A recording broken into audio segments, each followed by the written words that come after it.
Emperor, we come for you! We come for you!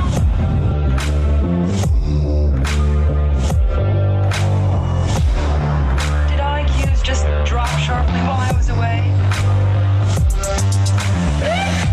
Long live the fighters!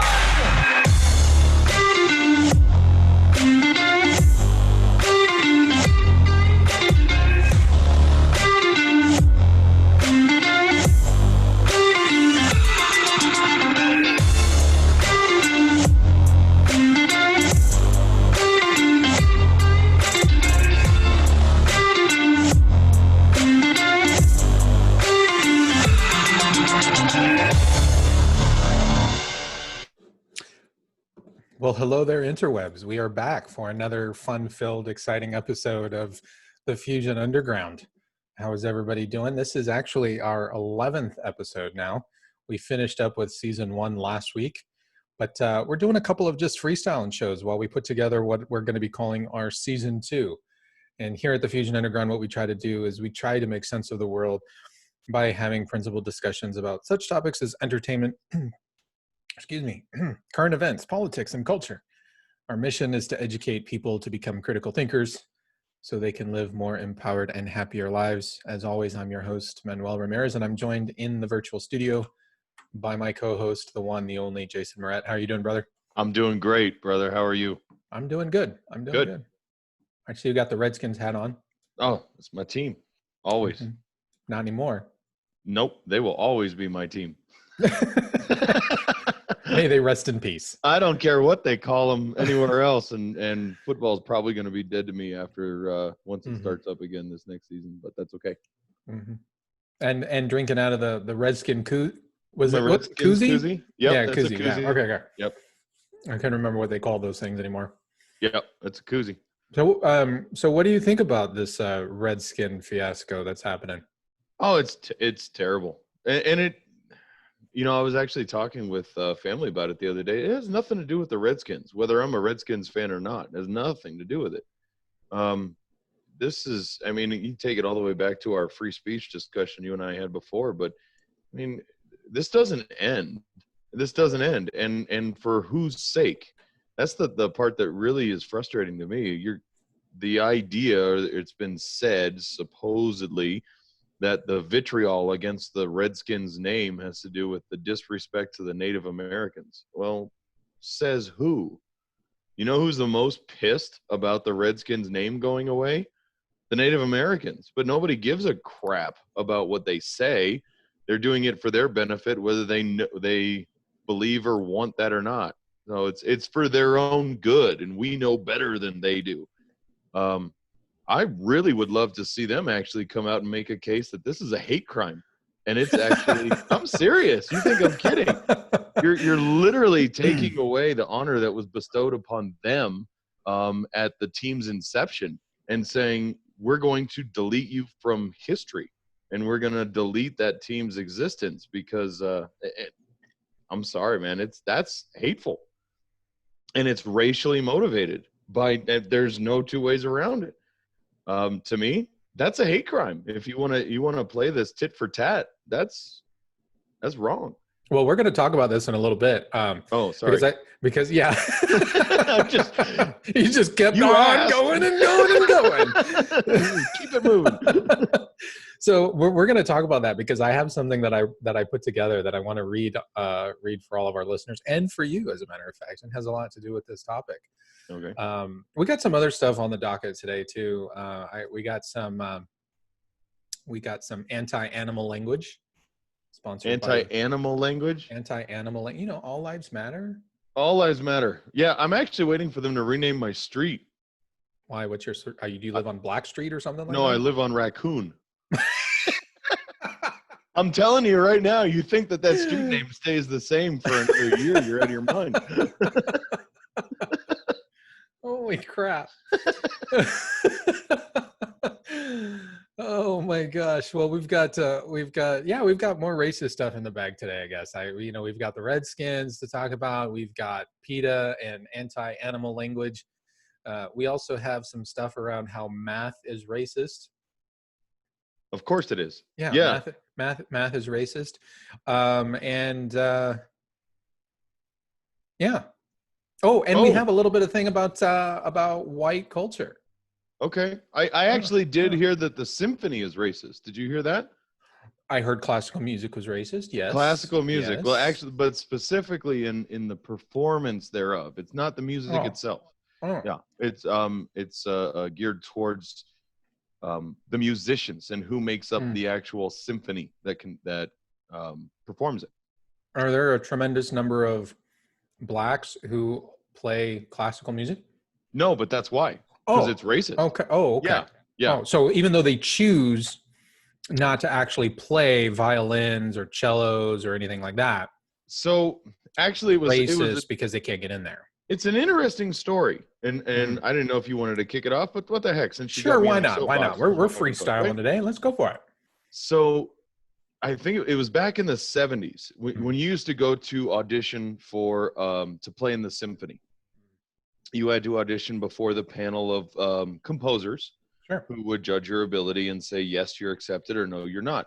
Well, at the time, or at least during the 70s, during the feminist movement, Mhm. they actually were saying that women were being discriminated against and not allowed into the symphony.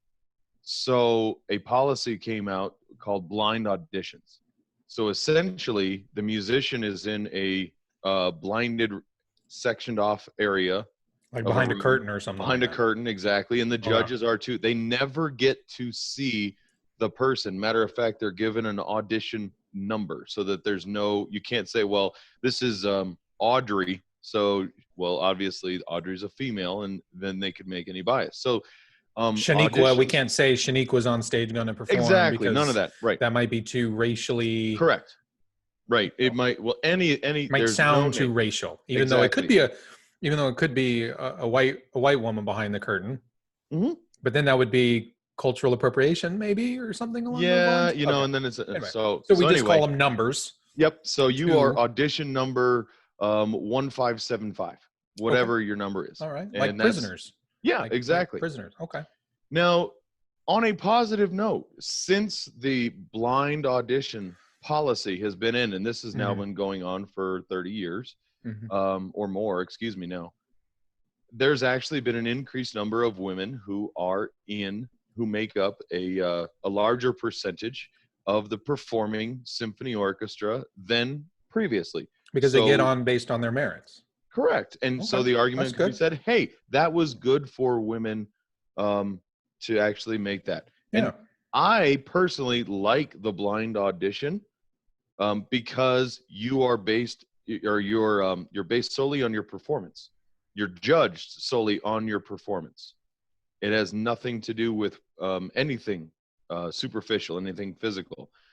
Even the look of your instrument. If you're playing an old busted up instrument, but you still produce a quality sound and it's well done, you can still get in. So I thought that was actually a great idea. I'm curious. Pause right there because I'm curious for a moment. If the curtain comes down and the person playing has a ton of facial piercings and facial tattoos and all of that, would they still be considered based on the skill set, or would they be cut go? Because keep in mind, you know, when it comes to symphony, they essentially want everybody to look to disappear up on stage. Correct. Right. They don't want you to really stand out. They still take a very conservative approach with the manner of dress. They don't want anything to detract from the music that you're actually playing. I don't think your skin color is going to, but I think if somebody's standing up there with a mohawk, you know, 3 feet tall, pink, with all kinds of facial piercings and tattoos, I don't think that that's going to fly over very well. Well, what I will say is in the symphony orchestra, there's a very strict dress and performance attire. So all men are usually required to wear tuxes. All women are required to wear black dresses, and that does include a length requirement. Sure. I remember, tape measure down to the floor. You know, how many inches above? Nope, you got to either change or make an adjustment somehow. So yeah, I'm sure if you had facial tattoos, they may say makeup. That's the way it goes. If you have piercings, take them out.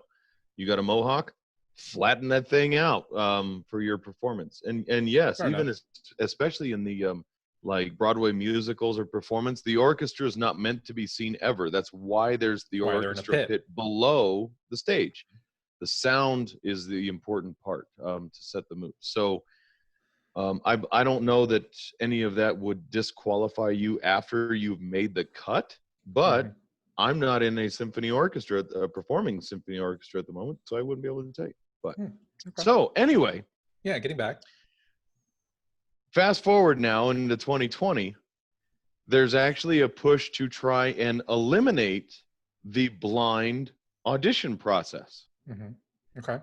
because we don't want anyone judging the performer based on their performance level anymore, because we are so racist by not being able to see the performer. We should be able to take into account the race of the performer to influence their acceptance into the symphony orchestra. So it's not about how well a person performs the music or plays their instrument anymore. It is about, well, yeah, you might not have sounded so great, but you're black or you're Hispanic or you're whatever, not Asian. That doesn't count, actually. So we want you in the orchestra, even though you're not as good as the other people who are up here. So it was interesting to me to see blind auditions were actually entered in as a form of, and I'll use the term correctly, equality, like we talked about before, equal playing field. Nothing matters but your ability and your performance level.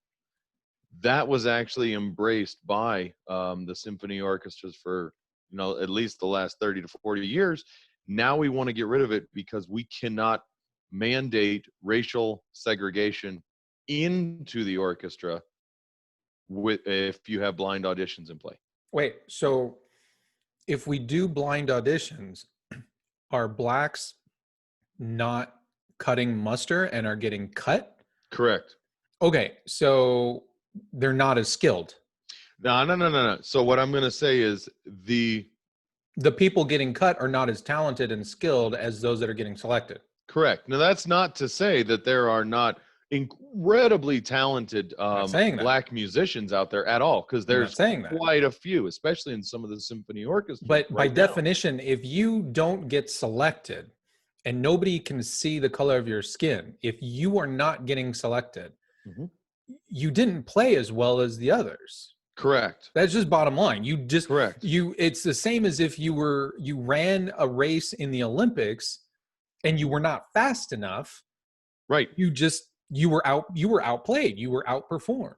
That's correct. So now blacks are being outperformed, and so now there's a cry to remove the curtain, so to speak, and basically select. Well, that's racist to begin with, because Yes. we're not picking them based on the ability that they have. We're solely picking them based on the color of their skin. You're correct. Okay. And no, we're on the exact same page. All right. And it's, again, we've seen this with the diversity in the workplace idea. Mhm. You're not allowed to pick the person who is best suited to do the job. Right. You have to make sure that you have a equal or as close to equal makeup of racial diversity within the workplace. Has nothing to do with job skills or requirements. If you're going to play in an orchestra, how you perform, that's your job skill. That's all there is.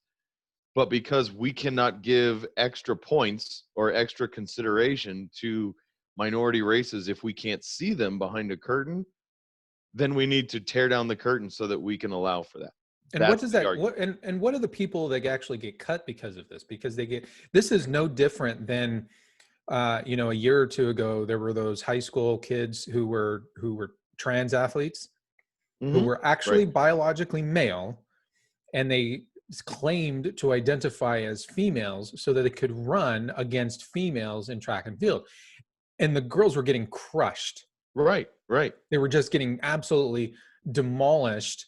And some of these girls had been training all of their lives, and I think there was one girl who actually did an interview.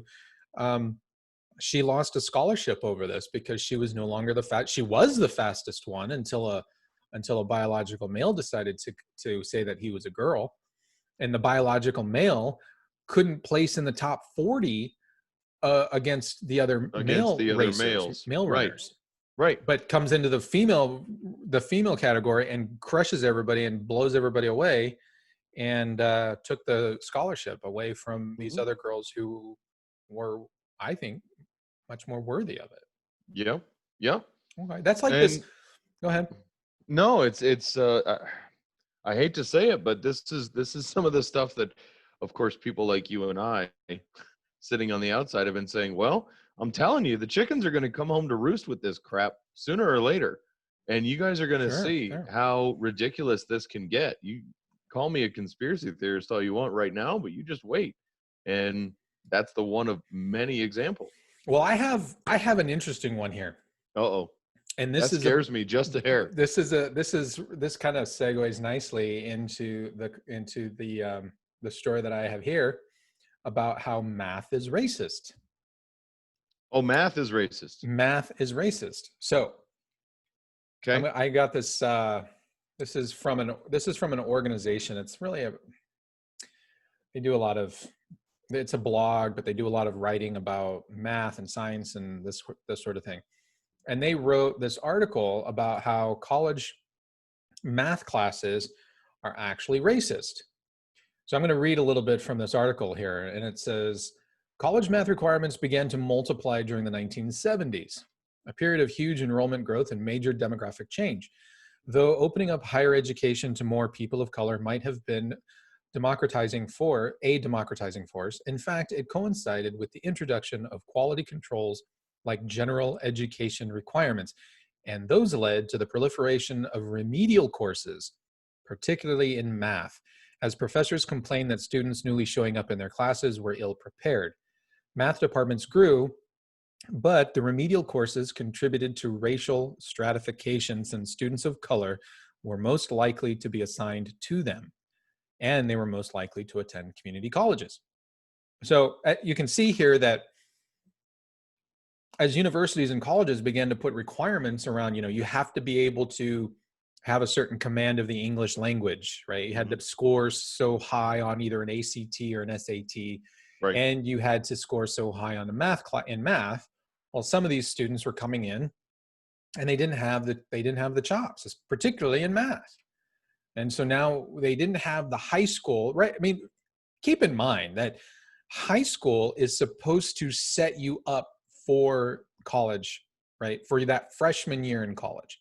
Theoretically, yes. Theoretically, yeah. Right? So when you graduate high school at 18 years of age, as a senior in high school, you should have enough math and at least a command of algebra that you can go into college immediately as a freshman at 19 years of age, or just a couple of months later, 3 months later, whatever, and be able to take college algebra. But what was happening was these kids coming out of high school, particularly Black students, were not able to make the muster for Algebra 101, college math, college algebra. So they were having to go back and retake remedial math, which essentially was math that they should have learned back in high school. Right. Yeah, okay.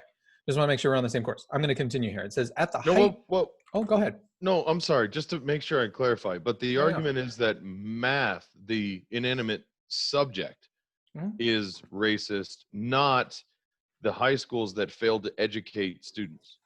Right. Okay.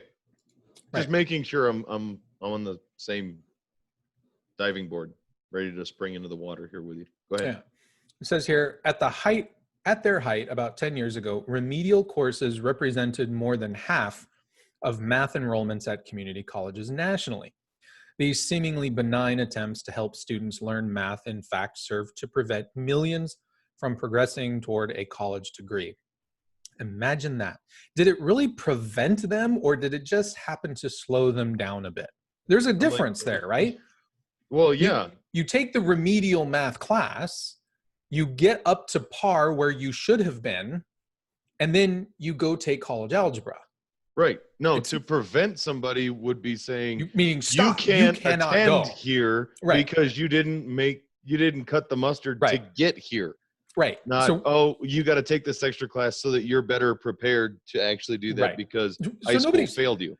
right. Nobody's preventing anybody from earning a college degree. It just might slow them down a little bit. Maybe you have to take it. You have to stay in class in college an extra semester. I was going to say a semester. One Or class. two, or maybe two, depending on how far back you have to go, right? I mean, or That's you fair. could, or you could make it up. You could take an additional class a semester, maybe work a little bit harder. You could maybe make up for it in a future summer course and take, because you had to take the remedial math. Then next semester you take the college algebra. So because you had to take remedial math, maybe you couldn't take a humanities class that particular semester. So make up for it in a future summer session. I mean, there's all these different ways that you can go around it.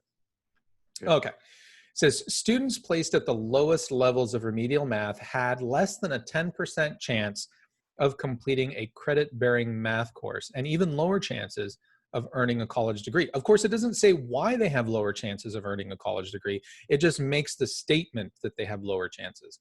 Even students with weak preparation were more likely to complete a required math course if they were actually permitted to enroll in one, rather than a gauntlet of remedial offerings and given support. So again, we have to feel bad. What am I supposed to feel bad about here? Am I supposed to feel bad because some kids are not capable of doing college algebra? Or am I supposed to feel bad because their high school teachers did them a disservice? Now, that is exactly what I was going to get ready to say. I actually do feel bad.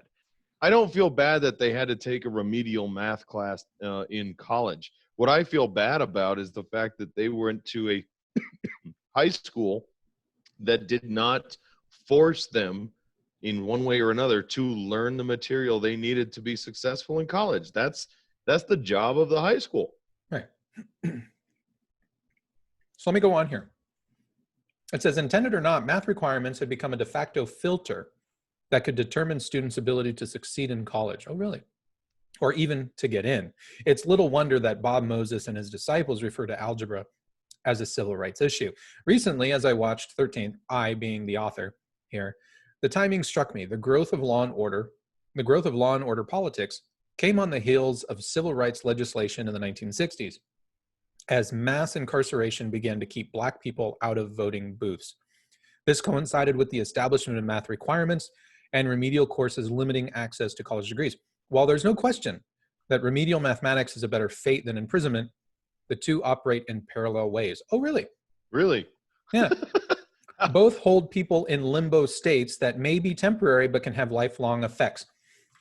Maybe temporary. Absolutely, it's temporary. Take the class, learn the math, and move on.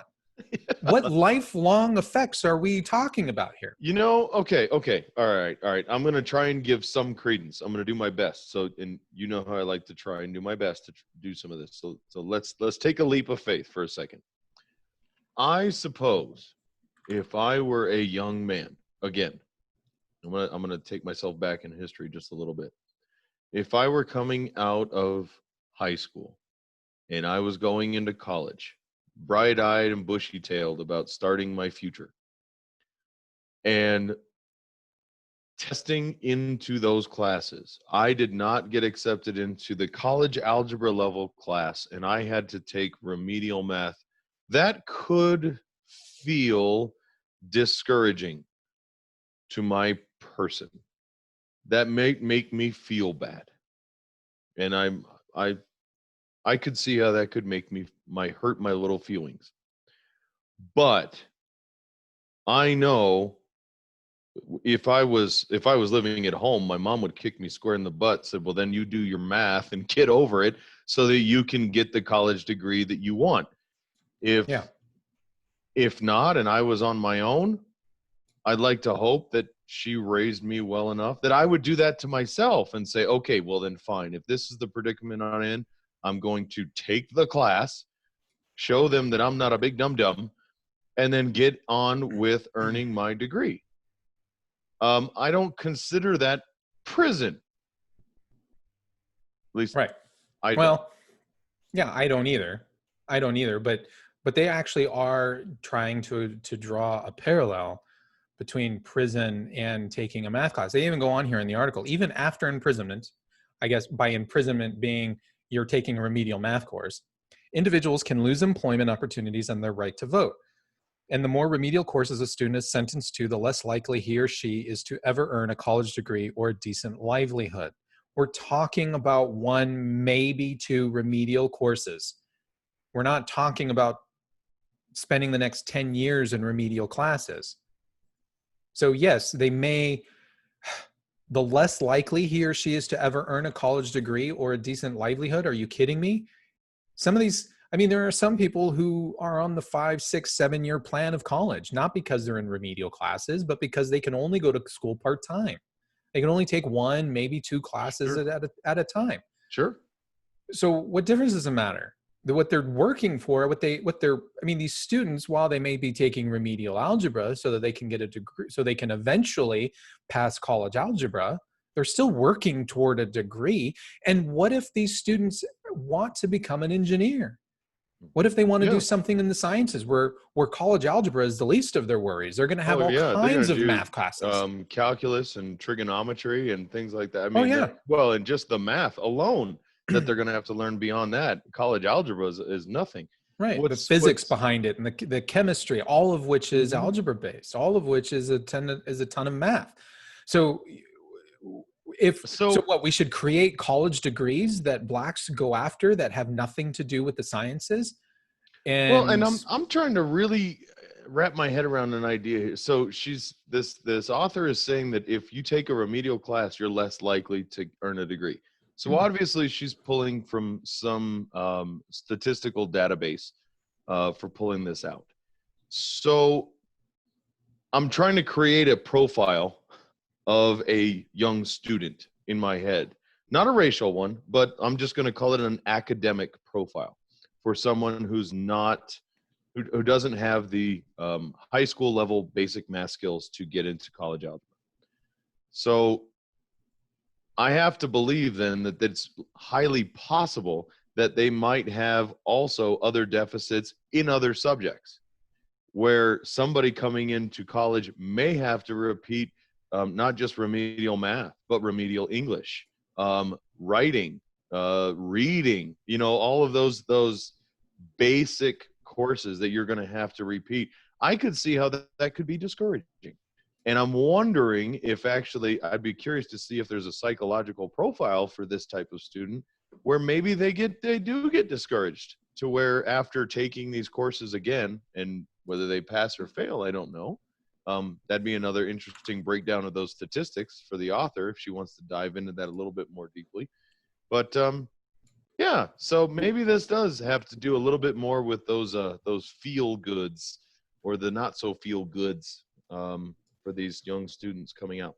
I don't know. I still don't understand the racial implication. However, this sounds to me like an undereducation discussion. Has I don't know how that has anything to do with race. At least not yet. I'm going to play something for you That's because good. I think this is quite interesting. Okay. Right. This is for those that are not watching on video. There's a classroom setting. We can see some blackboards in the background. There's a podium in the back, but right in front of this podium are a couple of tables set up, and there looks to be a panel. And what you can't see earlier in the video, which is a little bit zoomed out, you can see that there are other students sitting in front of this panel. And there's about, what, 1, 2, 3, 4, 5, 6, 7. So there are 7 other people seated at this panel. Now, they all look about college age to me. So this is who knows, this is some kind of club or something like this. But this is the type of thing that is happening with regard to math and sciences. And I'm just going to play just a minute of this here. It's a little bit difficult to understand what this woman is talking about, mainly because it's kind of echoey. There's not good sound capture quality in this, but maybe you'll get the gist, and we'll talk through it a little bit here. But Western modernity is the direct antagonistic factor to decolonization, because Western knowledge is totalizing. It is saying that it was Newton and only Newton who knew or saw an apple falling, and then out of nowhere decided that gravity existed and created an equation, and that is it. For whether people knew Newton or not, or whether whatever happens in Western Africa, Northern Africa, the thing is, the only way to explain gravity is through Newton, who sat under a tree and saw an apple fall. So Western modernity is the problem that decolonization directly deals with, to say that we are going to decolonize by having knowledge that is produced by us, that speaks to us, and that is able to accommodate knowledge from our perspective. Okay, so what she's saying there, if you haven't captured that, what she's saying there is Newton, who happened to be sitting under a tree, watched an apple fall, and then came up with gravity, and then created an equation, and that's just something that we have to accept, even though there are people of color who come from all sorts of different places of the earth, from different cultures and different societies and different backgrounds that were all different than Newton, that we shouldn't just accept the Newtonian physics. We shouldn't just accept that. What we should do, according to this woman, is we should go to the cultures, like her culture, the culture of people of color, and that we should then look for a way to describe gravity or other principles or laws within science. And we should come up with ideas that best fit their cultural views. This is absolute. Not only is this ludicrous to the extreme, it's dangerous too. Because I hope none of these people are training to become an engineer. I hope none of them have any desire to be, to build buildings, to build skyscrapers or bridges, because they'll likely collapse because they have no concept of what they're actually talking about. You don't just create an equation out of thin air. Mm-hmm. That's not how any of this works. Right? Newton didn't invent gravity. No. He defined it. He described it, and he described it through math. This isn't something that you can just say, well, we can't accept Newton because he wasn't a black man. He didn't come from Africa. He didn't come from Southeast Asia or whatever. This is absolute ludicrous. And the fact that this gets just a modicum of entertainment from people in today's society is just absolutely mind-boggling to me. It's absolutely mind-boggling. If Newton had been a black man from the Congo and watched a banana or some other equivalent fruit fall out of a tree and came up with gravity, it wouldn't mean he was wrong because he happened to come from the Congo and was black. No. It just meant that he was a black man who discovered and was able to describe gravity. Uh-huh. This is absolutely ridiculous. Science and mathematics is not racist. No, it's really not. Now, okay. I love seeing you get all of our stuff. Oh my God. Giggle. I can go just about as far as saying, do I think we need to look for ways to help explain the principles culturally so that they make sense? Okay, to a point. So I'll go this far. Hold on. I know. This is if you're going to say 2 + 2 = 4. Well, if you've got a young student, and I'm going to break this is across the board. If I have a young student or my kids, you know what, I'll just take it into my house. That way nobody else out there gets all worked up. If my daughter can't get 2 + 2 = 4, I just can't get her to wrap her head around that. Maybe that's not where her brain's at right now. But I can teach her that 1 + 1 + 1 + 1 = 4. Okay, that's a start. Fine. Then we can start grouping 2 1s together and 2 1s together. Now we can get to 2 + 2 = 4. and we can develop that. There's not a problem there's no issue. I don't have to take issue with explaining an equation different ways, or even solving for an equation Of course different not. ways.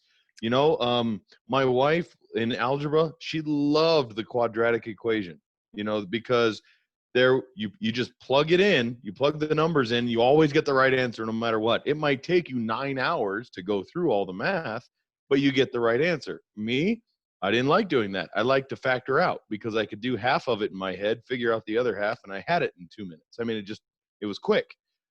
There were two different modes or modalities of getting to the right place, but it was still using math. And I wasn't changing the laws, and I wasn't changing how actual math works.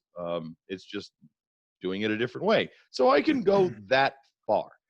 But you're not going to change, you know, E equals MC squared, and you're not going to change pi based on where you are on the planet. And you're not going to change the law of gravity. If they figure that out and they have a different understanding where all of a sudden they can levitate off the Earth's surface, maybe somebody's got some really cool cultural understanding somewhere else, and we need to go figure that out. That'd be cool. But I don't think that's going to happen. And I don't think math or gravity takes the color of your skin into account. No, and I agree with you. You know, I used to do a lot of tutoring years before, and I tutored in math. I tutored in algebra. And, you know, there are concepts that are difficult for some students to grasp. Any student, it doesn't matter whether they're black or white or Asian or whatever. I struggled with certain math until I was able to get it. But there were ways that I would teach where I would teach math to other students. I would find something that the student was interested in. For example, I remember a time where I was tutoring a student who was a basketball player, and he came to me. He needed help with his algebra. He needed help because he had to get a good grade so he can continue playing. And what I did was I taught him algebra using the sport of basketball as my examples for him. And when I did that, he got it. He understood it. And he was able to work the problems and do the homework and pass the tests. And he was, you know, he just needed somebody to put it in a context that he could relate to, that he could see something that was meaningful to him and say, oh, I see what you're getting now. I see what you're saying, rather than these kind of the abstraction that algebra tends to exist in, right? So once he was able to see it under something that he understood outside of algebra, he was able to understand that. And he said, oh, okay, I see what you're saying. And then he was off and running. I have no problem with teachers doing that with students, interacting, whether they choose video games or they choose, you know, basketball or football or hockey or curling or any of those things. You get the student. That's called being a good teacher, right? But right. You don't change Newtonian physics because you don't like that it was a white guy who described it.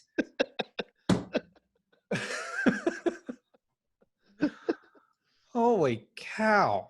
Well, and I disagree with you on one point. Oh my God. Are you kidding me? Are we going to fight? Let's fight. Come on, bring it. No, I don't want to fight, but I am going to disagree on one point. Okay. What was that? You said that it frustrates you that there's any entertainment given to this stuff. Uh-huh. I disagree. I'm getting a whole bunch of entertainment out of watching these people spin their freaking heads around like look like idiots. No, they look like the girl from The Exorcist. I'm waiting for them to vomit pea soup. I'm like, what the heck is wrong with you people? Right. You guys are the same group that came up with Common Core. Look where that got us. God. There you go. It's the last group gosh. that tried to change math. Right. It's just insane. It's just insane. Well, okay, let's get off of math for a little bit here because I have one more fun thing for math. Okay, go for it. I'm not going to let it go. You've seen The Incredibles 2? I know yes. You did. Remember, he's like, they can't change math. What are they doing? You don't change. That's going to be you and me later. I'm going to be trying to do that, teach my kids math. I'm like, they don't change math. What the heck? Math is math. Math is math. Math is math. You don't change math. Yes. Oh my gosh. Absolutely ridiculous. Well, okay. Because our timeline is not stupid enough, I didn't even. Well, and you think this is crazy. There was a guy who, and I don't remember the actual story, but it was a couple of weeks ago. It happened a couple of weeks ago. There's this guy on YouTube. He's a YouTube streamer. He talks, he runs a podcast like we do here, but he talks about chess. Okay. Like I didn't know chess. The game chess. He talks about chess. Like Bobby Fischer style chess. Yes. Yeah. I didn't know there was that much to talk about. I didn't either, but he deconstructs chess matches, for example, and talks about the strategies that were involved and the types of, I guess he's like ESPN, but for chess. More power to him. He actually had one of his videos was pulled by YouTube. Because chess is racist. And it had to do with white versus black? Yes. Oh my God. He was What are we doing? I know. What is actually happening? This is ridiculous. This is absolutely craziness. This is absolutely crazy. You cannot the guy was deconstructing a chess game, for crying out loud. And I think he said something very innocuous like white sure did dominate black in that move, or he was talking about the chess pieces, and YouTube flagged it and they yanked his video over the whole thing. Oh my gosh. Yeah. Well, you know what? White does go first in chess. Well, I guess that we're going to have to change that game too. Yeah. So, well, we're getting even more stupid as we go on. The NBA announced a couple of weeks ago. They announced that they are going to allow NBA players to put black, or I should say, not necessarily black, but they're allowing them to put social justice statements on the back of players' jerseys. Do you remember the XFL many years ago? Not this last season that just happened and died. I mean, poor XFL. They started back up after a hiatus of being down and out for a number of years. They started up this year, 2020. They started back up, and because of COVID, they started right after the Super Bowl, and in March, and they lasted a couple of weeks, and they folded. But I don't know if you remember when the XFL first started, the players could put anything they wanted on the back of their jerseys instead of their names. There was one player who was quite known for it. I have no idea what his actual name was, but the phrase that he had on his back, on the top of his back, was "He hate me," and he was forever known as "He hate me." You don't remember this? No. Was the XFL started? Was that the one started by like the WWE or? Yeah. Oh, McMahon. okay. Yeah, when okay. McMahon started it. All right. You never watched that?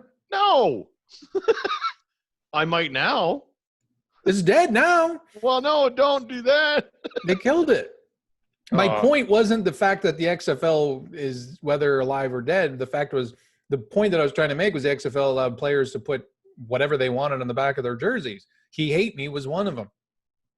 But now the NBA, switching to the NBA, they're allowing players to put social justice phrases on their back. Things like, the list of the messages approved for the back of jerseys is as follows per ESPN's Mark Spears.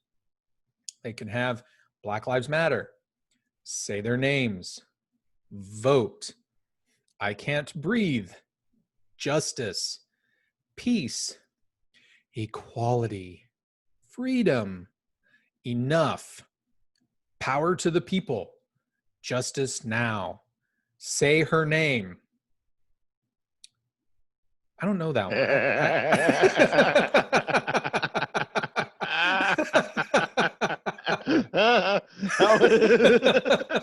That is so not appropriate. Say my name. Sure, right.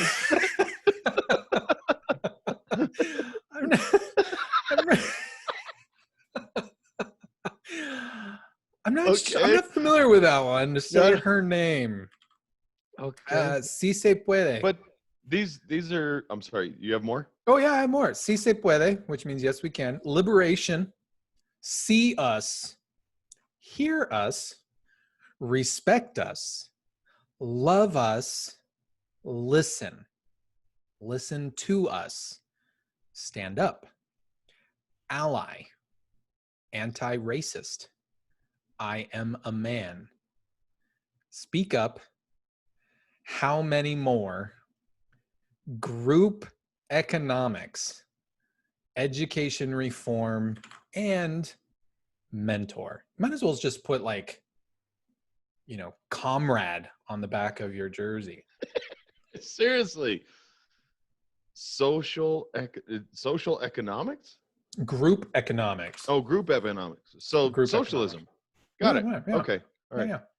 So Collectivism. I find it interesting that instead of saying you can put whatever you want, it's a list of things that are approved. Oh, sure.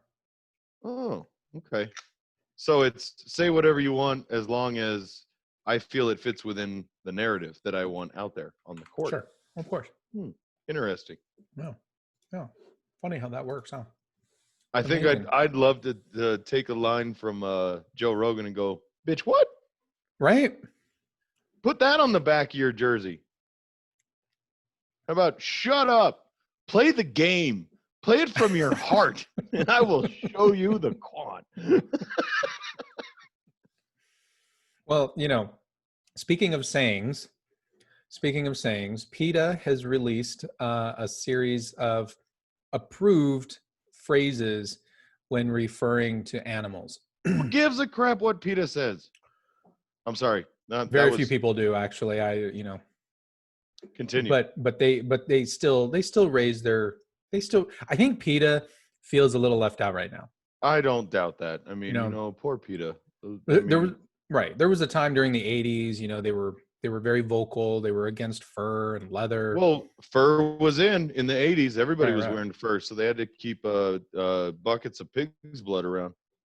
Or no, had to be human. Was it human blood? Oh wait, no, they can't do that. It had to be pig. Well, let's just not talk about that. Right. So PETA has been. I think they've been feeling a little, forgotten lately. So in their dire attempt for society to remember who they are, these are the same people that a PETA office was actually caught euthanizing animals and throwing them into dumpster bins. PETA. The people for the ethical treatment of animals. Yeah, they were murdering animals, murdering strays, and dumping them into not all of PETA. It was like one or two offices, and this was years. It was like 10 years ago. But anyway, PETA has come out with a list of to encourage us to stop using anti-animal language. So we don't hurt their feelings, the animals. Sure. Okay. Sure. I'm all ears. Okay. So, instead of saying kill two birds with one stone, you should actually say feed two birds with one scone.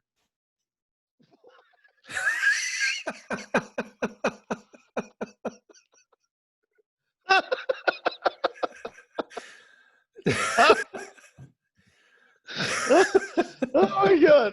Okay. I really wish I wrote this. I have. Do they understand the meaning of that phrase at all? Oh. Dude, that's not the point. That's not the point. No, you can't say kill birds. Okay. Right. No. Go ahead. Okay. Instead of saying be the guinea pig, which is that a phrase? Yeah. Be the guinea pig?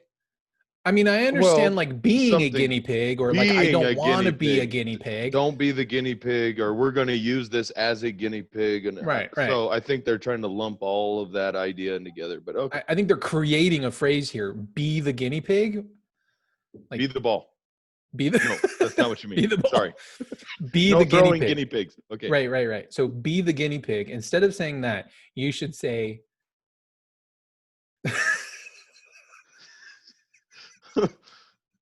you should Come on, say you're leaving me hanging here.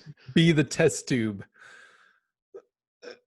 I don't oh man. Be the Gross. test tube. That just sounds gross. Like a test tube baby? Yeah, that's what I was kind of thinking. Oh, We're gonna man. grow you inside of a Jason. Wait, Uh-huh. or not a a test tube. Okay. Instead of All right. saying beat a dead horse, you should say feed a fed horse. Make it fat. Fat horse. That's insensitive to a country Obese riddled people. by obesity. Right. I don't.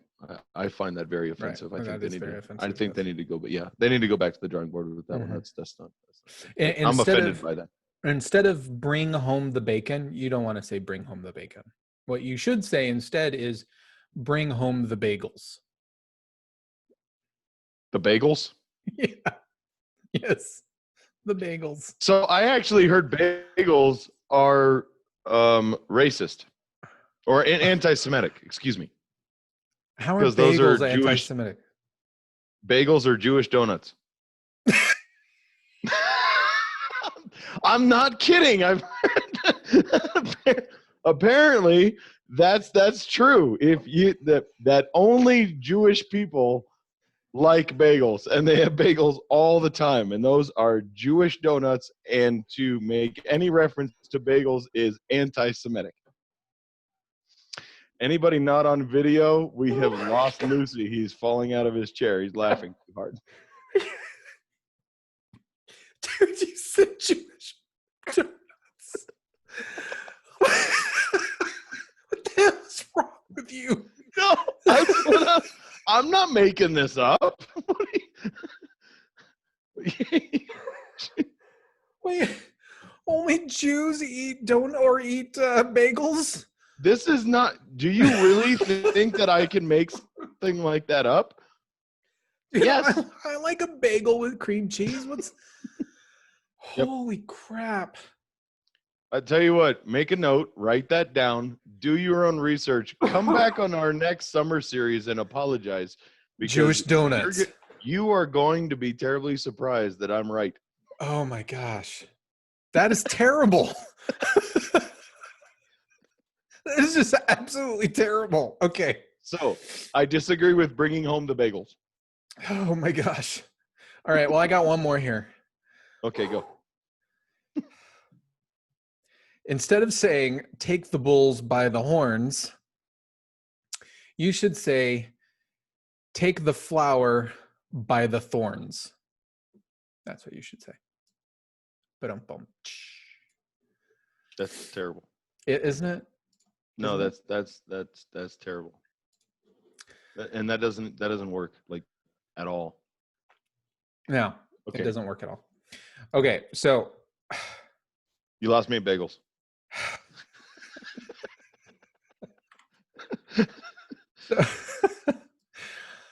oh my gosh. All right. Well, here, I'm going to play something for you. My Take a gosh. breather. Yeah, right? So I saw this earlier. Maybe I should have played it earlier. It's a little bit of a palate cleanser, but definitely after that we could use this We could one. use it to get back on track. Yeah. So are you familiar with TikTok at all? I don't know. Okay.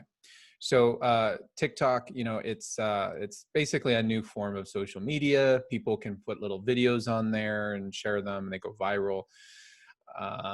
And this woman here, she created this little video, and I saw it and I got kind of a kick out of it. So here it is. Are you tired of people complaining about literally everything every day? Yeah. Do you find yourself overly annoyed by the actions of others? Oh, very much so. Then you need fuck 'em all. when prescribed by your doctor, fuck 'em all can significantly reduce your ability to give a fuck. Tired of Karens not minding their business? People complaining about masks got you down? Fuck 'em all. Fuck 'em all has been tested and proven to help you not give a fuck. I used to give a fuck, but now that I've tried fuck 'em all, I don't give a fuck at all. If you continue to give a fuck after taking fuck 'em all, please consult with your physician. Side effects may include insensitivity, lack of care, and an extreme case of mind your damn business.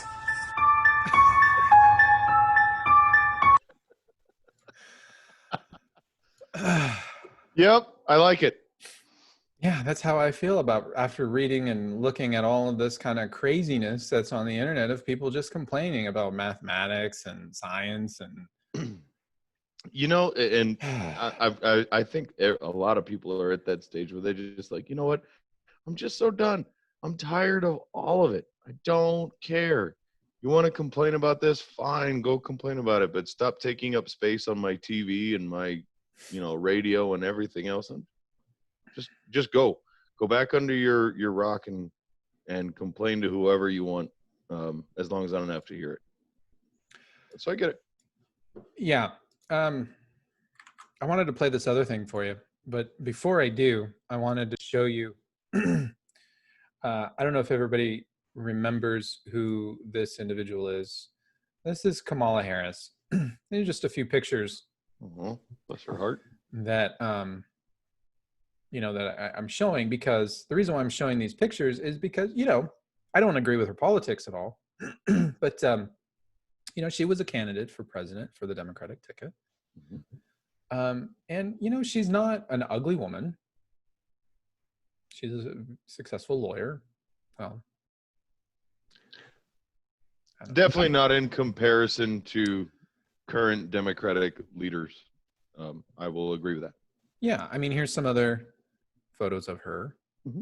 Right? She looks fine. Yeah. Right? Would you agree that she looks? Yeah.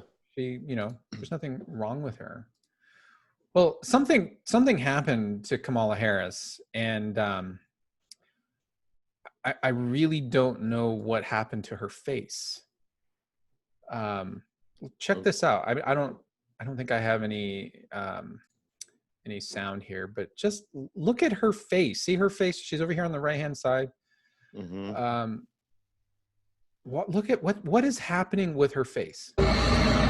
He was a living saint, and now he will be obviously among our most honored ancestors.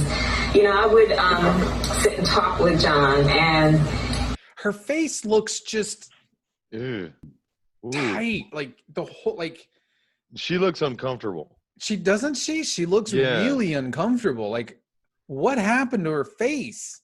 Like, I don't know. Did she get a bunch of Botox? It's like it's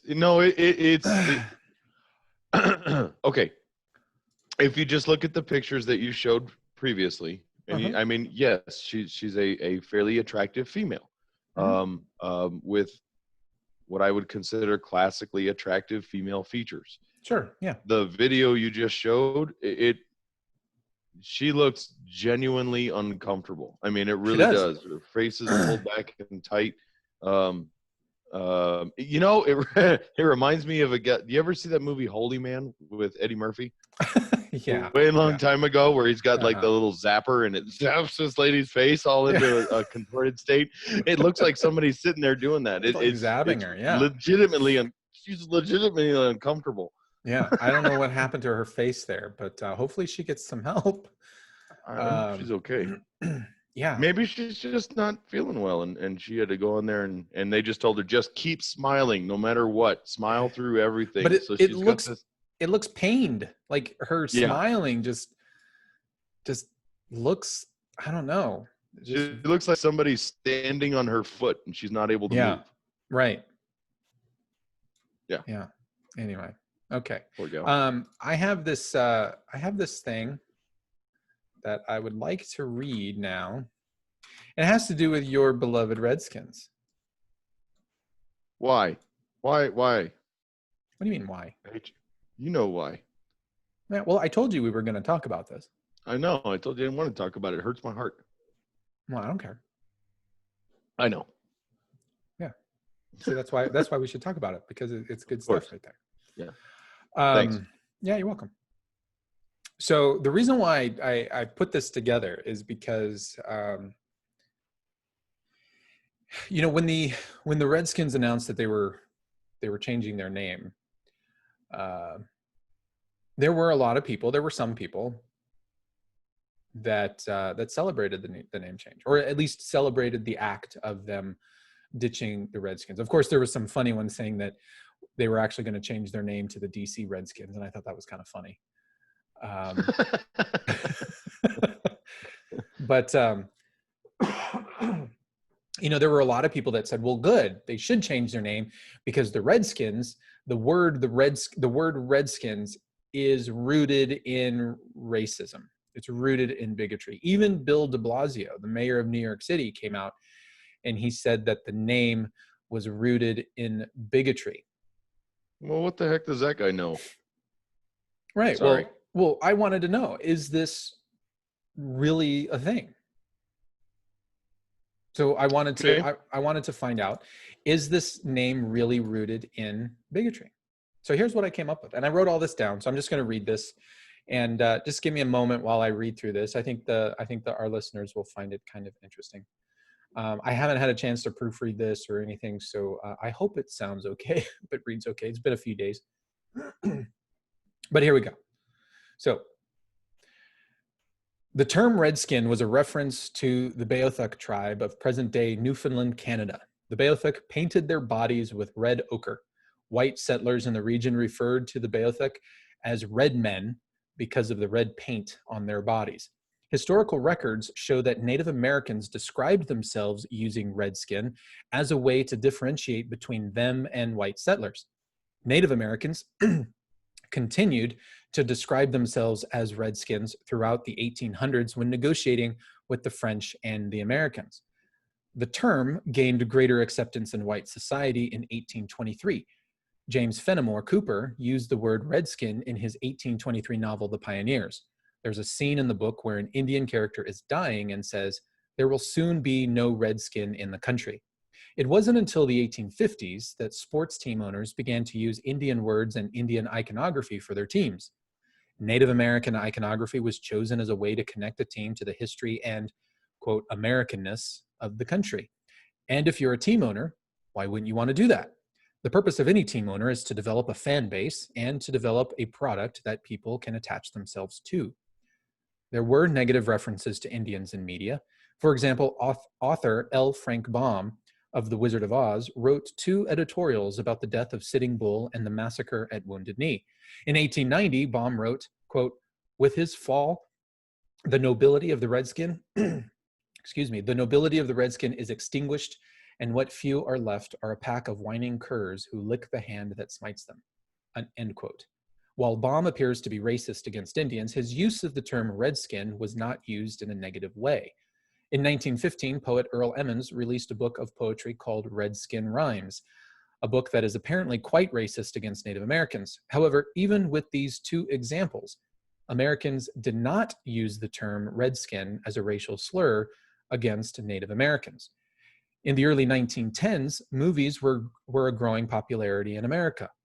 In 1929, the hit film Redskin was released. The film centers on a Navajo Indian who is constantly harassed because of his race. The film is quite sympathetic to the character and Native Americans in general. And once again, Americans were not using the word Redskin as a racial slur. The Washington Redskins were not always called the Redskins. In fact, they were called the Boston Braves before moving to Washington, D.C. The owner at the time, George Preston Marshall, changed the team's name in 1933 to the Redskins in honor of the team's coach, William Lone Star Dietz, who was Native American. There does appear to be some cringy things Marshall did, like the original fight song and requiring Dietz to wear a headdress on the sidelines. But so far, the name Redskins is not rooted in bigotry, according to historical account. In fact, there is little evidence Redskin was a racial slur before 1980. J. Gordon Hilton, a law professor at Marquette Law University, wrote, quote, Traditionally, the word redskin was viewed as a synonym for Indian or Native American and did not carry the sort of negative connotations that have long attached to ethnic slurs, end quote. Before the 1970s and 80s, dictionaries didn't define the word as a racial slur, even though dictionaries did define the N-word as a racial slur. Dictionaries were certainly in the habit of describing racial slurs embedded in the consciousness of society, but somehow they missed redskin. Or, excuse me, or is it simply that the term redskin wasn't a racial slur, which is why the dictionaries didn't define it as such? Before the 1970s and 80s, it was pretty clear that the word redskin was simply a synonym for North American Indian. So how did we get here? Well, in the early 1990s, the political correctness craze started. People began identifying racial groups with the American tag. Blacks were African Americans, Hispanics were Mexican Americans or Cuban Americans, for example. Orientals were Chinese Americans or Japanese Americans. With so many India-born immigrants coming to America, there appeared to be a problem with American Indians. Did that term refer to dot or feather? Enter one Susan Harjo. Ms. Harjo is credited with starting a lot of this political correctness outrage with respect to Native Americans. Except Susan Harjo has apparently never met Susan Harjo. Ms. Harjo is not that far removed from hypocrisy herself. Ms. Harjo is Native American, and she used to host a radio show about Native Americans titled Seeing Red. Jeffrey Nunberg, a linguist at the University of California, Berkeley, said the term redskin was a qualified form of a reclaimed epithet. Reclaimed from whom? From when? The way back 1990s? Just how much can be reclaimed when the word was rarely used, if ever, as a racial slur? How can it be reclaimed if it wasn't really an epithet to begin with? Deborah Kroll, a journalist in Arizona and a member of the Zolan Salinan tribe in California, said terms like redskin, quote, make it easier for people to think of us Indians as not really Americans, end quote. It's not clear why Ms. Kroll thinks that. After all, using white or black to describe people doesn't make it easier for people to think of them as not really Americans. Just because one or two people say it's a slur doesn't make it a slur. It should take society saying it's a slur for it to be a racial slur. But society doesn't say it's a slur. In 2006 and again in 2016, 9 out of 10 Native Americans did not find the term offensive. Other surveys have asked Americans about the term, and more than 70% in all surveys didn't find the term to be negative. If the term redskin describes skin color, then why is it more or less offensive to refer to someone as white or black? Why is it bad to refer to someone as a red or redskin, but it's not bad to refer to women as blondes, brunettes, or redheads? And if an organizational name referring to the color of one's skin is bad, then why does the National Association for the Advancement of Colored People get a pass? The NAACP was started by whites, by the way. In Arizona, on the Navajo Indian Reservation, the largest reservation in the United States, is a small school called Red Mesa. They are known as the Redskins. The school and fans love the name and their team. Fans wear war paint. They write signs cheering on the Redskins. And they use sayings like, fear the spear. But one person, Amanda Blackhorse, doesn't like the name. Miss Blackhorse lives near Red Mesa and remains a staunch critic of the Redskin name. She wants it changed, not only for Red Mesa, but also for Washington. The people of Red Mesa think she's just one person making a bunch of noise. Students of Red Mesa do not see the term redskin to be a racial slur. Besides, as one student noted in an interview, it's always used in the context of sports. Yes, exactly. In sports, where you want a name that means you're a tough opponent. It needs to be said that the logo of the Redskins is not some caricature of an Indian. Rather, the logo is a very stoic-looking Native American. The logo itself does not reek of bad taste. And how can we say the name Redskin is rooted in bigotry when history clearly shows that not to be the case? Gordon Hilton, that law professor at Marquette University of Law, wrote, "The real issue is not the choice of an offensive team name. The real issue is one regarding the boundaries of the right to appropriate someone else's cultural property." Thus end my rant. I think that was very well done. And I think, unfortunately, as I've seen and as you've seen, it's not going to matter. I know it's not going to matter. Because unfortunately, whether you're 100% correct in everything you've said thus far, and we have demonstrated as a society that it doesn't matter what the majority says, and it doesn't matter what the actual Native Americans believe or feel. It matters what the loudest, ignorant jackasses in the room can convince the others they should feel, because they know what's best for you. And my issue with the Redskins changing their name has nothing to do with my team or my memories watching them on the TV, or my family wearing the jerseys or seeing the players throughout the years. While that hurts, that's not my issue. My issue is that this doesn't stop. This does not stop here, and it doesn't stop with sports. There will be a time in the very, very near future where you will be given a list of names which have been deemed appropriate for you to name your children. Because this doesn't end with team mascots. It goes to the streets you live on. It goes to the names of the vehicles that you drive. It goes to anything and everything in your life, and that does include the names to which you can call your own kids. And for whom? You telling me that this is out of respect for the Native Americans? Show them a little bit of respect and ask. But you don't want to, because you know better than them, because you're smarter than them? How terribly racist and offensive is that? Well, I think the issue here is not one of racism. Now, I think it is for those people who do believe that the term redskin is rooted in bigotry. I think that there are plenty of white people in the United States who are saying, okay, well, I'm being told it's a racist term, it's a bigoted term, and so yeah, therefore we should change the name. I think there are a lot of people that have fallen into that trap. They're erring on the side of caution. And we're seeing that everywhere right now. Sure. It's well, I didn't know that Aunt Jemima maple syrup was racist. So then, yeah, get rid of it.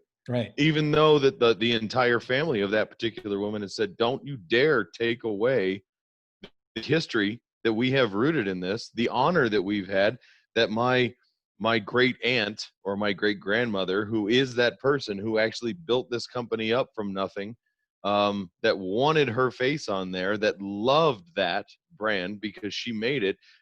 Don't listen to them. Don't listen to the fact that they have felt like their entire, that their great grandmother's entire life's work has been for nothing. Listen to everybody else saying, well, that she looks like a stereotypical black woman, and so we have to get rid of it. Yeah. And see, I think there are those who want to change it now because they feel like they don't want to be on the wrong side of history.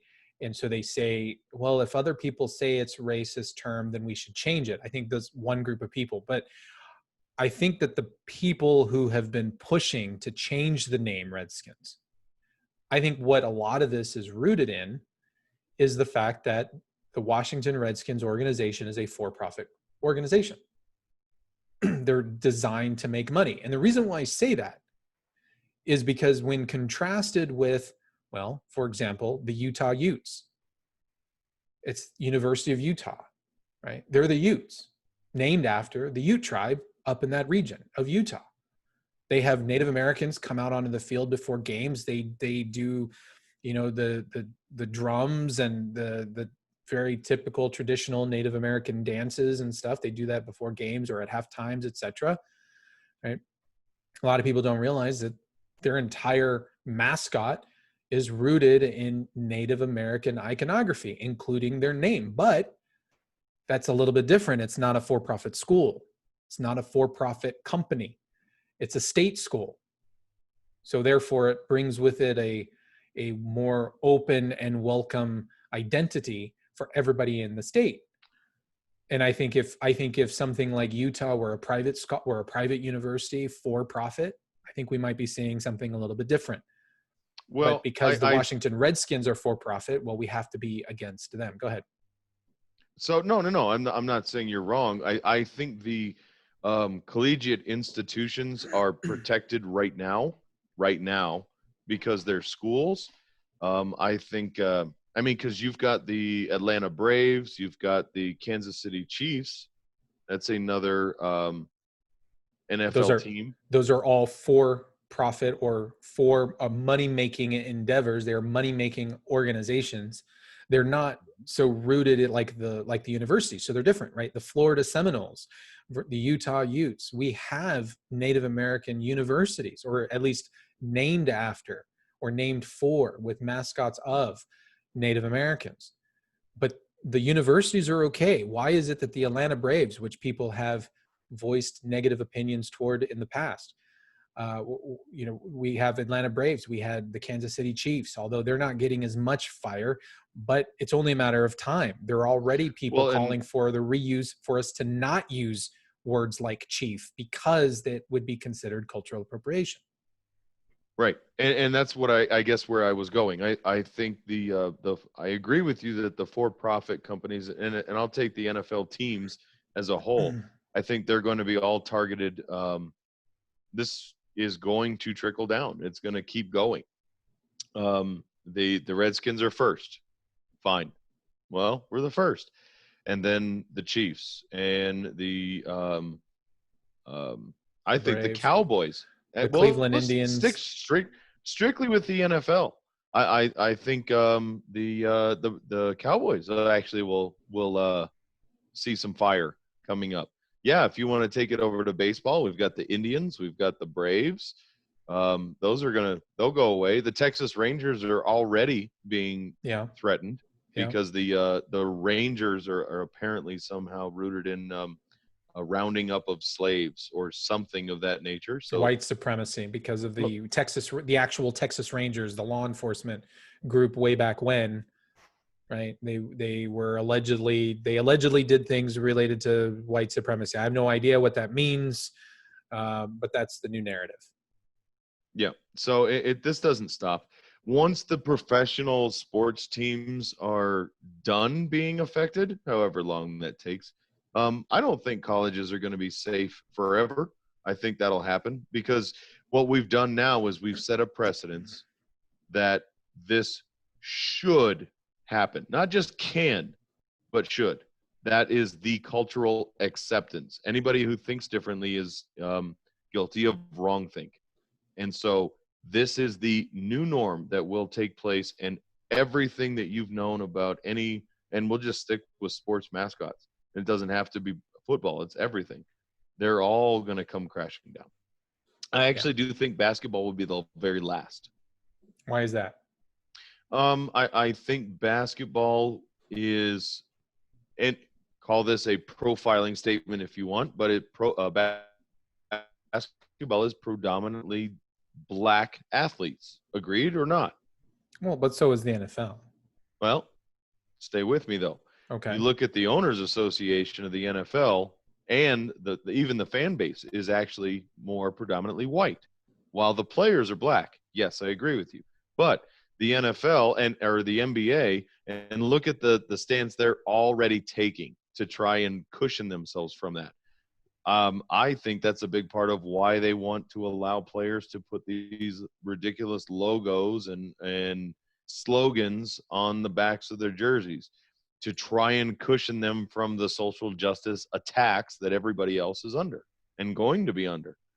So they're trying to get on the right side of the argument so that they're just kind of left alone, at least for a while. Well, and you might be onto something there. I have this other thing here that I wanted to share with everybody. I don't know how many people have seen it. I don't know if you've even seen it, but apparently the National Museum of African American History and Culture wants you to be aware, and wants all of us to be aware, of the negative signs of white culture. So, you might be wondering, well, what exactly are the negative aspects that define white culture? Remember, this is the definition, according to the National Museum of African American History. This is what constitutes, these are things that constitute white culture in the United States. The first one. And I was under the impression that as a white male, I wasn't allowed to have a culture. Oh, no, you do. Yours is a racist culture. It's gosh, I almost forgot. Right. So it's a racist culture. It's all right. Embrace it. Okay. Rugged individualism. This is one characteristic of white culture in the United States. The individual is the primary unit. Self-reliance, independence, and autonomy highly valued and rewarded. Individuals assumed to be in control of their environment. You get what you deserve. That defines white culture. That's one. Okay. That's one element. Another element, family structure. The nuclear family, father, mother, 2.3 children, is the ideal social unit. Husband is the breadwinner, head of household, wife is homemaker, and subordinate to the husband. Children should have own rooms, be independent. Children should have own rooms. Should have their own rooms. You know what this reads like? This reads like a litany or a laundry list of excuses if you don't have these things. Correct. So if you happen to be raised in a household where you didn't have your own room, maybe you had to share it with a brother or sister, or two or three for that matter, then you are, it's like an excuse. It's like, it's okay. You're not part of white culture. And it's really what it sounds like. Here's another aspect of white culture in the United States: emphasis on scientific method, objective, rational, linear thinking, cause and effect relationships, and quantitative emphasis. Okay. Yeah. Well, right? I guess I have white culture. Yeah. Protestant work ethic. Hard work is the key to success. Work before play. White culture. If you didn't meet your goals, you didn't work hard enough. That's an element of white culture. But it goes on. Oh, okay. Religion. I was good. Okay. Christianity being the norm. That's another aspect of white culture. Status, power, and authority is another. Future orientation, planning for the future, planning for retirement, tomorrow will be better, those kinds of ideals. That's another form of white culture. Holidays, white culture. Okay. Holidays based on Christian religions. It's a form of white culture. Okay. Yeah. So Christmas, Easter. Yeah. What am I missing? Well, that's about it, really. Major holidays, major ones. Justice is a form of white culture, right? Justice doesn't exist in any other culture, but protection of property and entitlements, that kind of thing, based on common law. Gotcha. Yeah. What's mine is mine and not yours. Correct. Right. That's white culture. Okay. Competition is another form of white culture. This, obviously, remember, competition is bad, which is why we have to remove the screen so that we can get more classical musicians into symphonies. Equality doesn't mean the same playing field for everybody and reward based on merit. Right. Got it. Winner-loser dichotomy. And the last little bit of white culture, communication. The King's English rules, the rules of the English language. This is like, are we supposed to, what is like this? Grammar? What is this telling? Yeah, like written tradition. The English, the English rules, the rules of the English language. So I guess things like broken English, pidgin English, Ebonics. These are things that it seems like we're trying to make excuses for this type of speech. Got it. Because speaking well and speaking clearly and having a command of the English language is white culture. So there you have it. Okay. There you go. Well, I'll tell you what, I didn't know I had a culture, but now that I do, I can agree with pretty much all of that. Yeah. That sounds like I just got a lecture from my parents and grandparents about, right. what they expect of me as a young man. Yeah. So Well, so we didn't get into this one. I didn't mention it at the top at the beginning of the show, but I wanted to spend a few minutes just talking a little bit about COVID. Okay. I know we've talked about it quite a bit on the show, Mhm. but things continue to evolve in our society and around the world about COVID. And in fact, just a few days ago, I learned that a cousin of mine who was in her 30s, she died and apparently what I've been told is she died from COVID. She was in the hospital and she was on a ventilator and she was suffering renal failure and she didn't make it. She passed away. She leaves behind a husband and 3 beautiful children. And when I learned about my cousin passing, um, I was shocked. I'm definitely shocked. She's young, and the fact that somebody so young had succumbed to it, that doesn't make me that her death, her passing, doesn't make me change my viewpoint of COVID. And the reason why I say is for a number of factors. One, um, I know that she had a lot of underlying health complications. Mhm. She certainly wasn't the healthiest person on the planet. Right. That was pretty widely known. And I even struggle with, was it really COVID? And some people might feel like that's kind of shocking that I would say that, but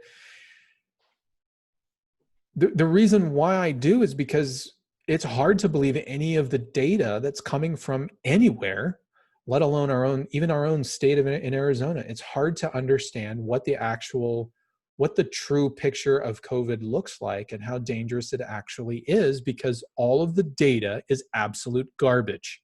Yes, it is. And actually my stepmom, I talked to her just the other day and she was asking, oh my gosh, are you guys doing okay? How are things going? I hear Arizona is just completely, everybody's kind of hands off and Arizona's completely and I said, no, we're okay. Everything's all right. It's that do I think that the number of cases here in Arizona is up? This quote unquote second wave that we're having? Yes. Are the hospitalizations up? No, far from it. They're down from the first exposure we had 3 months ago. And I'm not going off of the quote unquote data that the CDC is putting out. I'm going off of I work with the hospital all the time. And of the cases that they are seeing, those that are requiring hospitalization have dropped to next to nothing, and the ones that actually do require intubation are non-existent. So no, I just ran into a situation where we had 2 patients who were returned to the hospital for signs and symptoms, who were tested again. One of them I know has been tested 5 times.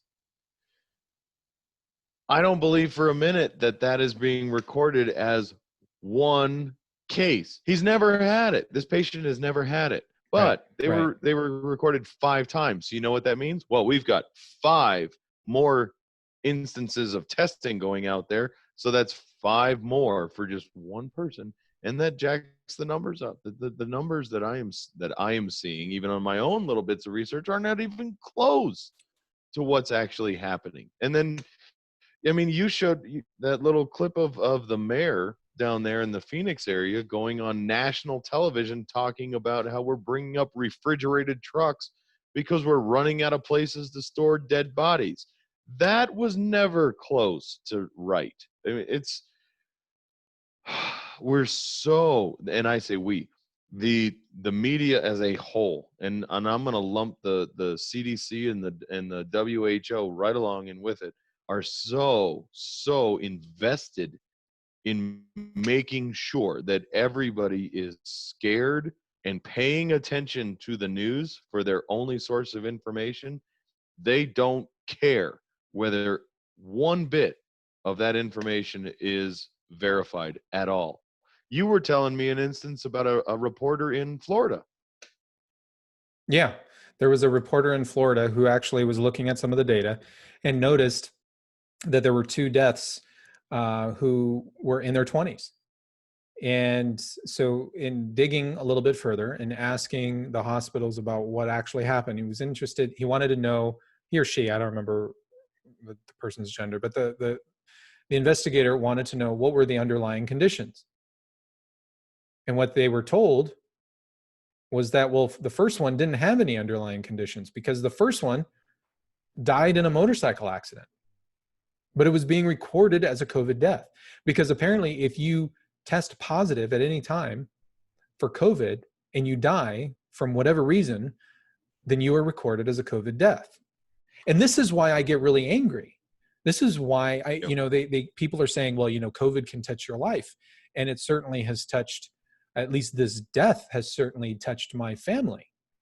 And what makes me mad is I don't know if COVID was actually what caused her to pass away. This was the first instance that I had ever heard of COVID causing renal failure. But even if it was COVID, let's just say for the sake of argument it was, then I think anybody out there who is at risk of contracting COVID or who could get COVID, then we owe it to those people to have a clear picture of what this disease, what this virus actually does to the human body, how to prevent it, and how to stop it once you've contracted it, how to treat it. We need to know that picture. And the data surrounding COVID is absolute garbage. We have no idea. And when you're recording people who die from a motorcycle accident and saying that it's a COVID patient, you're skewing those numbers. You're causing people to freak out and live in fear. And that affects decision-making. That kind of garbage information, that garbage data affects people's decision-making. And they're not making the right decisions using the best information. They're just not. And that is what infuriates me more than anything, because we have no idea what this is about. I don't blame you for being furious. I would if I were you. You've got a family member who's passed away, and you have no idea why. And unfortunately, I believe that just lumping everyone who's ever been touched by COVID, whether you have the active disease or whether you've had it, recovered, and have antibodies and are over it, and then you die in a motorcycle accident, you're being lumped in as a COVID death. I'm sorry, that's irresponsible at best, and it's completely disrespectful to the surviving family. Absolutely. You deserve to know what happened, and you don't get that. And honestly, it's just lazy medicine at that point, because then you're going, well, it's COVID, we don't have to worry about it, we can just chalk it up to another one. Right. And that's complete BS. And that infuriates me as a medical professional, let alone as your friend, and knowing that touched somebody in your life. I mean, there was a news that just came out of the UK a couple of days ago. So there was a leading statistical expert in the UK who was looking at the COVID data in England, in the United Kingdom. And he started noticing a variety of anomalies in the data. And after digging into it, found out that the UK is reporting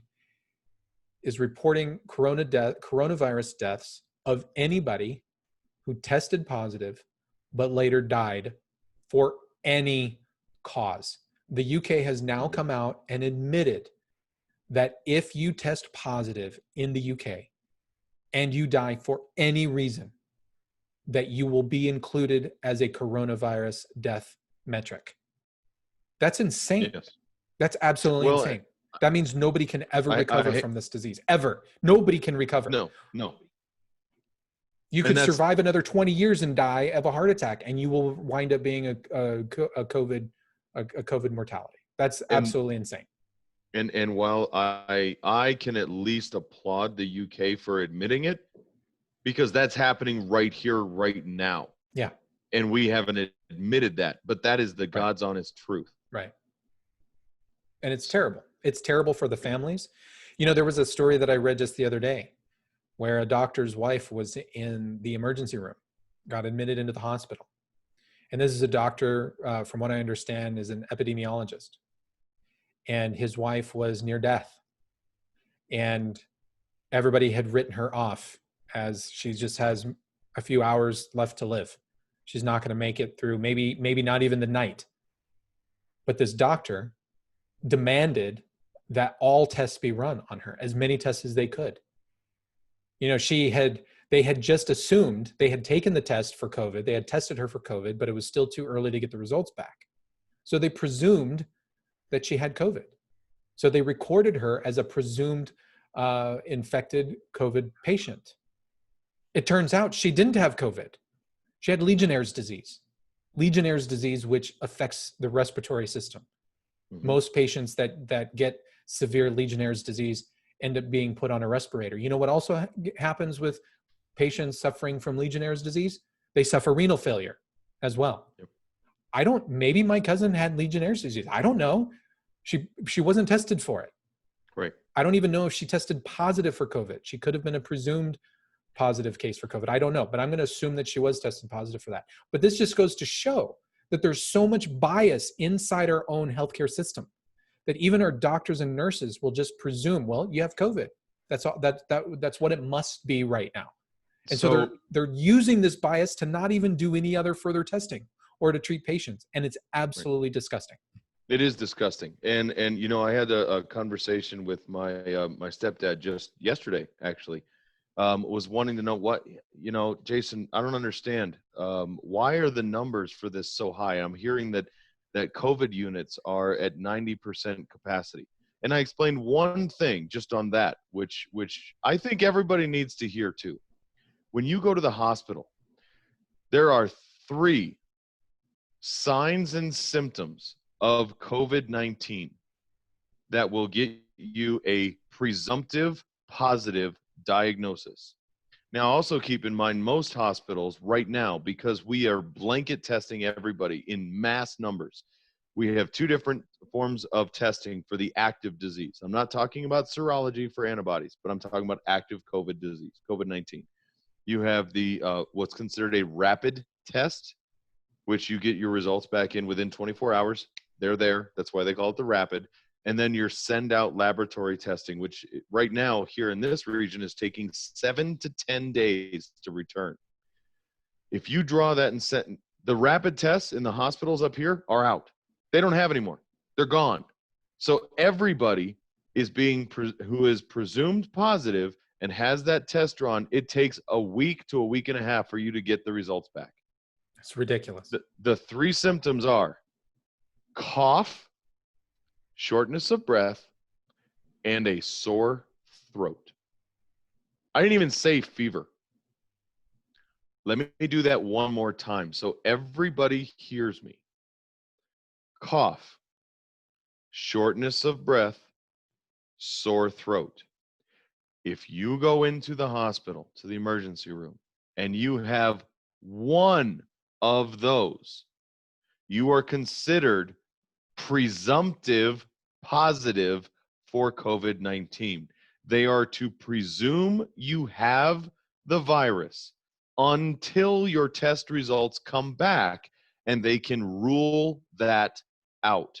So you get to go into what's called the COVID unit. You are on complete isolation precautions and you are presumed to have COVID-19. And the hospital, as a requirement, is required to now post that you are another COVID-19 case in the hospital. So up here in our area, our hospital has, here's how many beds we have that are occupied. It's right on their website. Here's how many COVID-19 cases we have, and here's how many we have tests that are pending. And that is the reason why 90% of these COVID units are filled with people who have gone in, who showed up with a sore throat, shortness of breath, or a cough. And they're waiting for a whole week in the hospital to get the test result back to say, oh no, you had a sore throat because, you know, it got cold last night. You left the windows open and your fan on and it dried your throat out. Sorry, you can go home now. Yeah, it's absolutely ridiculous. There was a story a couple weeks ago out of Texas, a nurse who was working in an emergency room. she was testing patients for COVID. And in all of the testing that she was doing, she was getting an exorbitant number of positive test results coming back, and things just didn't add up for her. So she submitted a test that she hadn't actually tested on a person yet. She just opened the package, didn't swab anybody's nasal passages or anything like that, right? And she just put the swab in the little container that it needs to be in, and she turned it in. She didn't do anything with the swab. Yep. The test came back positive for COVID. She then took 10 tests. 10. Did the exact same thing. Didn't swab anybody with them. Put them in their little containers. Buttoned them up just nice and pristine the way she's supposed to. Sent them off for testing. All 10 came back positive for COVID. We have no idea what is actually happening. We have no idea. See, there is a problem called COVID. There's also a problem called cold. There's also a problem called the flu. There's also a problem called pneumonia. There are problems called cancers. These are all things that can afflict the human body in negative ways. So COVID is a problem. I will admit that. Now, depending on who you are, it's either going to be a very severe problem or it's going to be a very minimal problem. But it's a problem nonetheless. And the only way that we can deal with the problem is to define it accurately. And our data is all over the charts, and there's no way to actually define and describe this problem. So how are we actually supposed to fight it when we can't actually define the problem? We can't describe it in any meaningful way because the data is absolute garbage. It's absolute garbage. It is. And unfortunately, there's a couple bits of reality here. The SARS-2-CoV-19, that's the laboratory testing designation for COVID-19. The SARS viruses have been around, and corona viruses have been around for a very long time. The common cold and flu, they are types of coronavirus. And if we want to take this to the common cold, here's another cold hard fact. We haven't cured that yet. We're not going to develop an effective vaccine for the coronavirus either. I at least not within the conceivable near future. Yeah, I don't believe that we will. I hope to be proven wrong on that, but I just don't see it happening.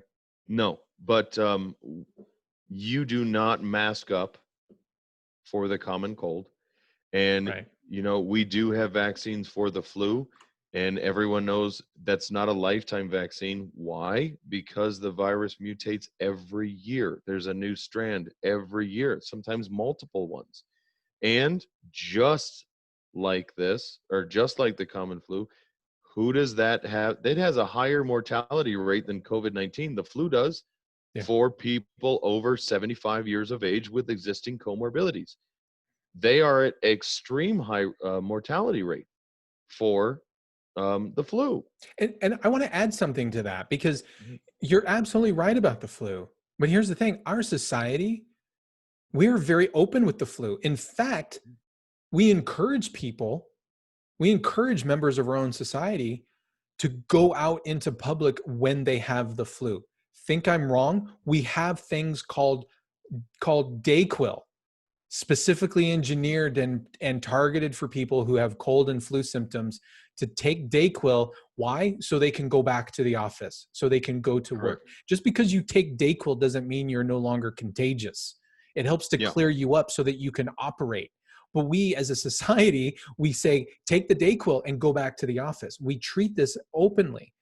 But And here I'll add to that just one more time. I mean, you look at the absolute insanity that's happening with our children's schools right now. You talk about a demographic who is that little, I mean, almost zero risk of anything happening to them with coronavirus. It's the school-aged children. Their immune systems are 10 times better than any other demographic out there, including mine. And the nasal passages where the coronavirus actually resides is 1/10 the size of any normal adult. So even if the idea is that, well, the kids will get it and they'll spread it to each other, even though they might not suffer serious illness and die, they're going to give it to everybody else, and we're all going to. No, actually, because they house so very little of the virus, like I said, 1/10 of the amount of spreadable or communicable virus particles in the nasal passages that are going to transmit via droplets to actually go from a child to an adult in a measurable quantity is infinitesimal. I mean, they actually would have to literally snot themselves up in a big bubble of snot, and you would have to ingest that in order for you to get coronavirus from a kid. So to actually keep these kids out of school, the only thing you're effectively doing is setting them up for remedial math if they ever get out of high school. I mean, that is how stupid this all is. And you're actually setting them up so that they will have no chance of creating antibodies to be able to fight it off next year or the year after that. Well, and the studies are proving that correctly. There are many countries who have not shut down their schools, who have reopened their schools. There are countries that have had some spikes and no spikes, and those schools were not the cause of any kind of spikes in those countries. And so this isn't just an isolated incident happening at one school where we're looking at data. It's worldwide data. It's right. At least throughout Europe. Europe and Asia. So we're seeing that the transmission rate from children to adults is extremely rare. And one of the arguments that teachers are using here in Arizona are three teachers who over the summer they ran a virtual course in classrooms and their classrooms. And these teachers were teaching kids. At least that's what the teachers keep saying. Well, these teachers were teaching kids.